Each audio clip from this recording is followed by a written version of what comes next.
Hi, my name is Mary, and thank you for joining me so that I can talk to you about growing your joy through self reflection, and specifically self reflecting through symbolism or the objects in your life that tell you about yourself. So, today I'm going to talk about a toaster. Very odd thing to talk about. My son tells me my topics are like weird. I'm weird, I'm going to own it. And so, here's a picture of my toaster. It's kind of like a diner style toaster sitting in my kitchen. It's got a little white symbol to tell us what's the optimal heat for most of the toast that we put in. So you put bread in your toaster, right? You stand there waiting for it to cycle through. Sometimes getting annoyed, sighing, like what's taking so long? You want to rush the process, but if you do, you're going to be frustrated. So you wait and endure. And so today's topic is about what we do while we're waiting, how we exercise patience. And how we exercise patience is actually a great place to grow some of your joy. Because when we're frustrated because of impatience, it definitely eats away at our joy. So what I've learned to do personally is I've stopped to think about, okay, this is about a minute cycle. And there's not much to get done in that minute. But I'm not going to invest that in frustrated behaviors. So I'll look around the kitchen. If the counter needs to be wiped, I do that really quickly. If there's 2 or 3 dishes in the sink, I'm like, deal with them now. If I have to chop some fruits and vegetables, that takes about a minute and a half. So my bread will sit there and I might put it back in the cycle for a few more seconds. But I do one little thing, one tiny little thing that chips away at one of my other errands or duties. And I do that while I'm waiting.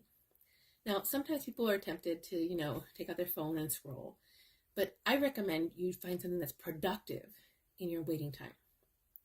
It's very easy to sit in a waiting room and just play on our phones. But maybe that's the time when you go through your emails, get rid of them. You take the time to review your schedule for the week.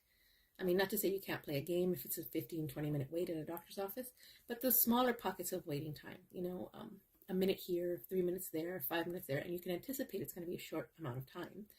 I recommend you stop and think, what can I fill this time with that's productive? And our life is filled with micro tasks.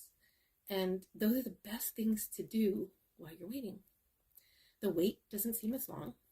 At the end, you're actually surprised that whatever it is I was waiting for is finished. And you found you productive. Something in your to-do list is now gone. So when you're thinking about waiting, and the toaster for me is a place I wait. You might consider other places you wait, like if you're finishing a load of laundry and you're like, what can I do in that time? A load of laundry takes a lot longer, so you might watch a show, right?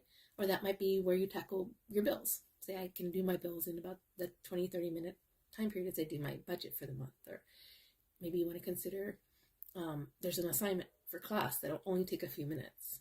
Maybe there's a small chore around the house that needs to be done in that time that this other thing I'm waiting for will be finished.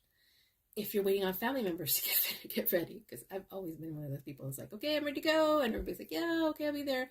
And I'm like, there's going to be another 10 minutes. And I think, okay, what can I fill it with? Instead of sitting here kind of fuming and ruminating about how they do this to me every single time.